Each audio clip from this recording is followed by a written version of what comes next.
The wind howled through the valley like a restless spirit, dragging with it the scent of rain and dust. In a small, forgotten corner of the countryside, nestled between two dying hills, stood a crooked little farmhouse. The walls were patched with old boards, the roof leaked when the clouds wept, and the front porch groaned beneath every step. Yet inside, that house held something money could never buy: warmth, kindness, and hope, even in the face of struggle. That house belonged to a young girl named Lila Mae Carter, barely 21 but already carrying the weight of a lifetime on her narrow shoulders. Her father had passed 2 winters ago, and her mother had long been bedridden from an illness the doctors said had no name, only pain. Lila worked every hour the sun offered, tending the goats, sewing clothes for neighbors, selling jam jars in town, just to keep food on the table and medicine by her mother's bedside. She didn't complain, she didn't know how to. Her hands were cracked, her clothes faded, but her heart was pure gold. That night, a storm was brewing, the kind that turned the sky black as coal and made even the bravest farmers lock their doors early. The wind screamed through the valley, rattling windows and whistling under doors. Lila was just finishing feeding the fire when she heard it, a faint knock at the door. It came again, louder this time, echoing against the wood like a plea for mercy. Cautiously she pulled the door open. The wind immediately slapped her hair into her face, and rain spilled into the house. Standing there in the darkness was a man, tall, broad-shouldered, wearing a soaked cowboy hat pulled low over his eyes. Beside him, clutching his hand, was a little boy no older than 7, trembling beneath an oversized coat. "Evening, miss," the man said, his voice rough like gravel, yet polite. "I hate to trouble you, but our truck broke down just down the road. We've been walking near an hour in this rain. Is there any chance we might rest here for the night?" Lila looked at them. The stranger's face shadowed, the boy's lips blue from cold. She hesitated for only a second. She had almost nothing herself, just one bed for her sick mother, a small couch, and a pot of stew barely enough for 2, but she couldn't turn them away. Her heart wouldn't let her. "Come in," she said softly. "You'll catch your death out there." The cowboy removed his hat respectfully as they stepped inside, water dripping onto the worn floorboards. The boy clung to his father's leg, eyes wide with exhaustion. Lila hurried to the fire, throwing on more wood until the room glowed with flickering light. "Sit by the fire," she said, fetching a blanket from the chair. "You both look frozen." "Thank you, ma'am," the cowboy said, his deep voice filled with quiet gratitude. "I'm Luke. This here's my boy, Eli. We don't mean to impose." "It's no trouble," Lila replied, though she knew it would mean less supper for herself that night. She smiled kindly at the little boy. "You must be hungry, Eli." The boy nodded shyly. "A little," he whispered. Lila ladled out what remained of her stew, potatoes, onions, and thin broth, into 2 chipped bowls and handed them to her guests. Luke tried to refuse. "You keep that for yourself, miss. You look like you ain't had much lately." But Lila shook her head firmly. "There's always enough to share," she said. "Please." Something in her eyes, sincerity perhaps or simple goodness, made the man accept. He and Eli ate quietly by the fire, the warmth slowly returning to their faces. Lila watched them with a kind of quiet satisfaction. She didn't know who they were or where they came from, but there was something about Luke, the way he spoke gently to his son, the sadness buried behind his calm eyes, that stirred something in her heart. When her mother called weakly from the other room, Lila hurried to her side. "It's all right, Mama," she whispered. "Just some travelers caught in the storm." Her mother smiled faintly. "You always had a good heart, Lila," she murmured. "That kindness will come back to you someday." Later that night, after the storm worsened and the wind roared like an angry beast, Lila found Luke sitting by the window, staring out into the rain. The light from the fire danced across his rugged face, revealing a man who had seen both hardship and heartache. His hat rested on his knee, his dark hair slick from rain, his hands calloused from years of work. "You from around here?" Lila asked, setting down a cup of tea. He shook his head. "No, ma'am. Just passing through. Been driving from state to state, trying to find a place that feels like home, I reckon." Lila smiled sadly. "I know that feeling. Except I can't leave this place, even if I wanted to." Luke looked around the humble room. The patched curtains, the worn floor, the little wooden cross above the door. "Your family been here long?" "3 generations," she said proudly. "Pa built this place with his own hands. Mama says love holds it up more than wood does." Luke nodded admiringly. "That's a mighty fine thing." Silence fell between them, broken only by the crackle of the fire and the boy's soft breathing on the couch. Then, after a long pause, Luke said quietly, "Not many folks these days open their doors to strangers, miss. Most would have turned me away." Lila looked at him, her expression gentle. "My daddy used to say, you never know when the Lord's testing your kindness. Maybe tonight was one of those nights." Luke's eyes softened. Maybe it was.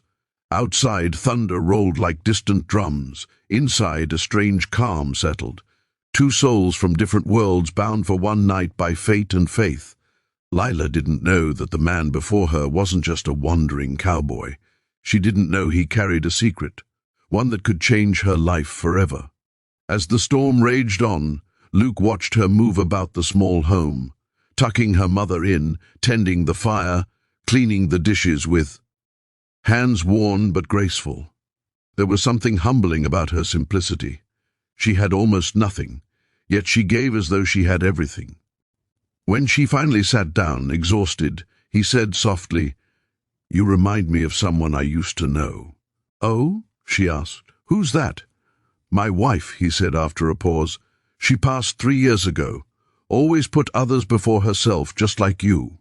Lila's eyes softened. "I'm sorry," she whispered. Luke nodded slowly. "It's all right. I think she'd be real proud to know her boy's still meeting people like you." The room grew quiet again, filled only by the gentle rhythm of rain against the window. Lila felt her heart ache for this stranger and his son. There was something pure about them, a quiet sadness, a hidden story she couldn't quite read. When it was time to sleep, Lila offered them her small couch and a blanket. "It's not much," she said, "but it's warm." Luke stood, towering but humble. "You've done more than enough. I'll remember this, miss."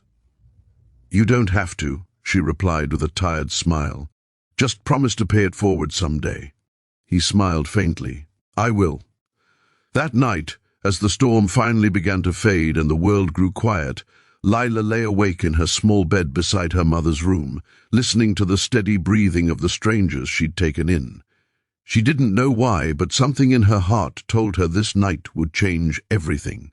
And miles away, beyond the hills, a world she'd never known awaited her. A world of wealth, power, and second chances, carried quietly in the soul of the man sleeping under her roof. Morning came slow and soft. The sun crept over the hills, turning the wet fields to gold and the storm clouds to silver ghosts fading away. The world smelled clean, as if forgiven. Lila woke to the faint sound of birds and the crackle of dying embers in the fireplace. She rubbed her eyes and sat up, remembering the strangers she'd taken in, the cowboy and his little boy who had knocked on her door.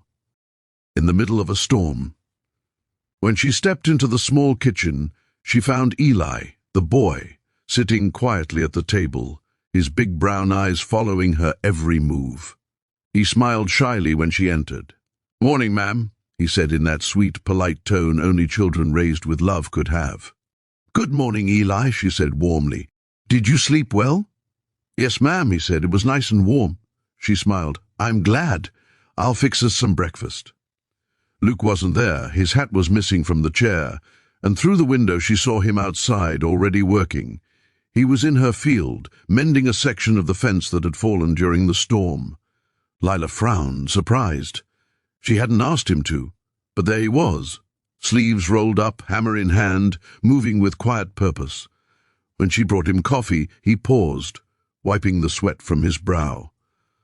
"Morning, Miss Lila," he said.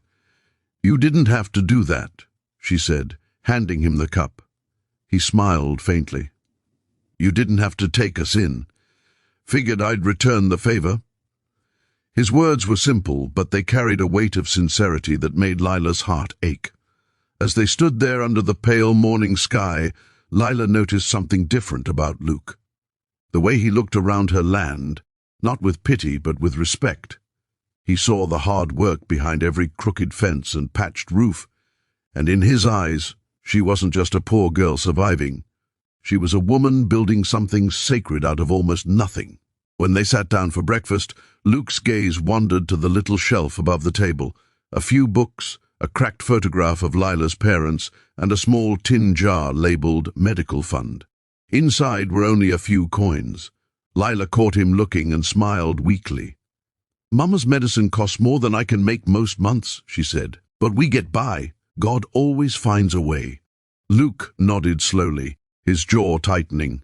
He took a long sip of his coffee, as if swallowing words he didn't want to speak. "You ever thought of leaving this place? Trying for something better?" Lila shook her head. "This house is all Mama has left of Daddy. I can't walk away from it. Not yet." For a long while there was silence. Eli leaned against his father's arm, content and safe. Luke stared at the fire, deep in thought. Then, quietly, he said, "You ever believe people are put in each other's paths for a reason?" She looked at him curiously. "Yes, I do. Why?"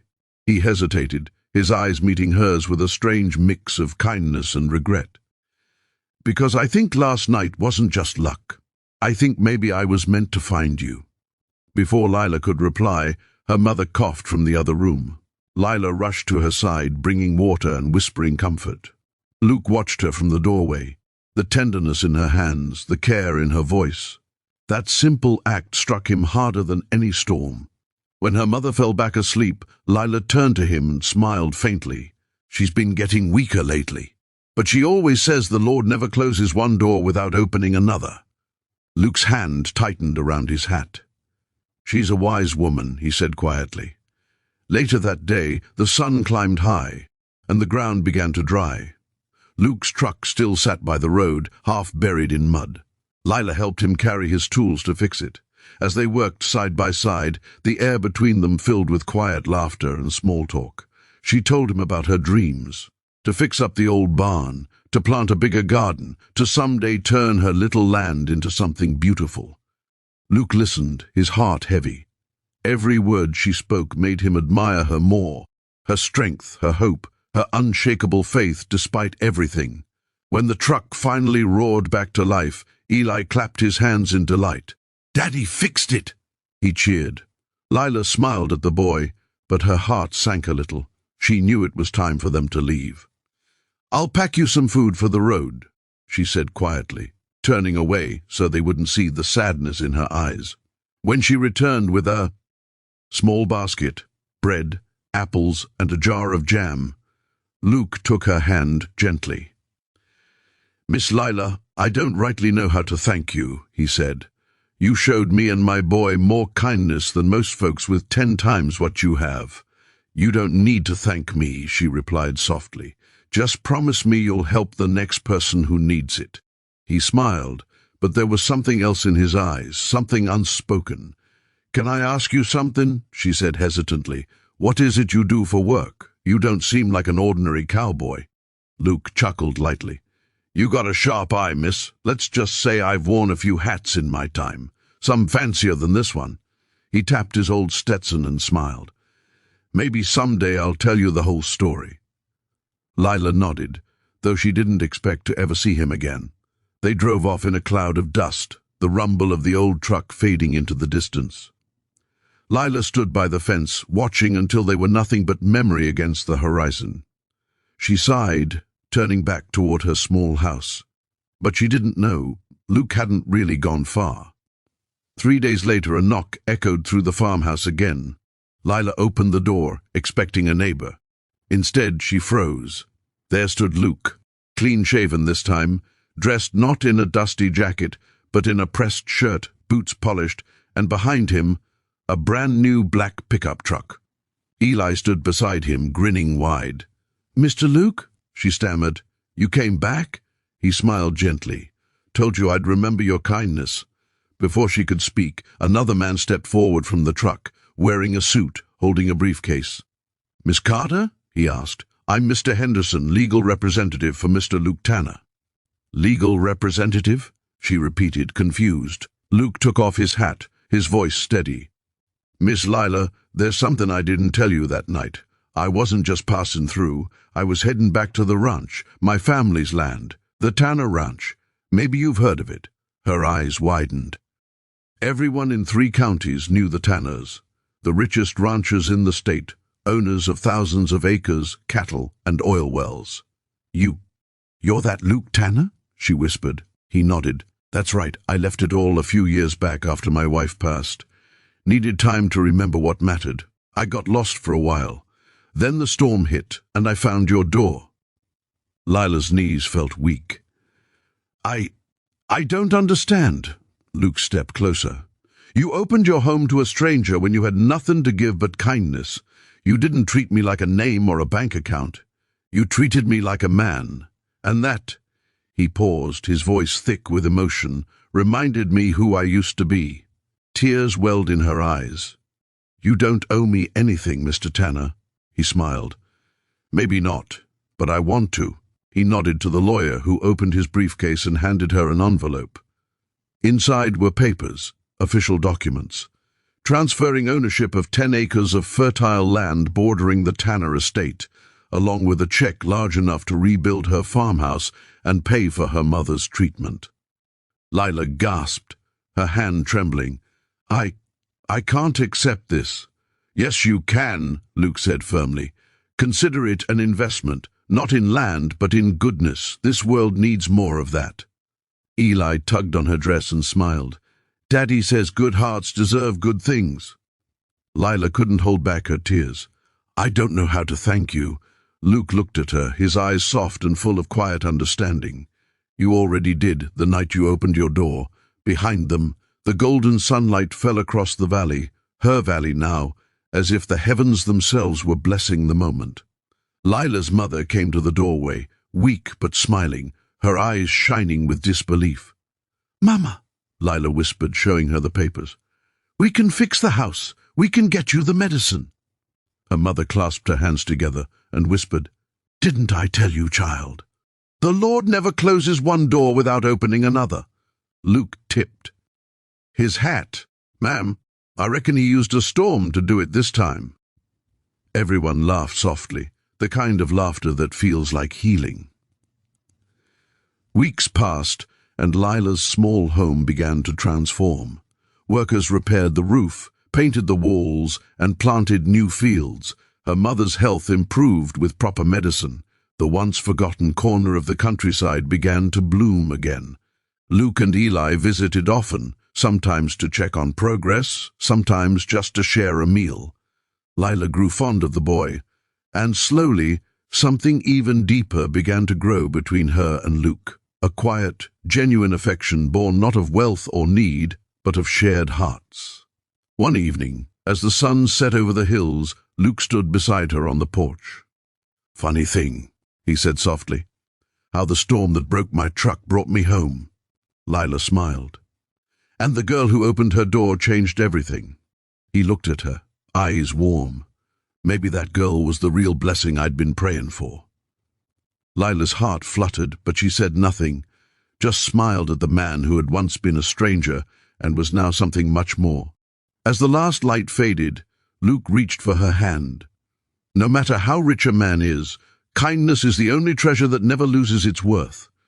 Lila nodded, tears glimmering in her eyes. "Then I guess we're both the richest people in the world tonight." And beneath that wide, endless sky, once filled with storm clouds, now painted with stars, 2 souls found peace, not in gold or land, but in the simple grace of a good heart and a stranger's door left open.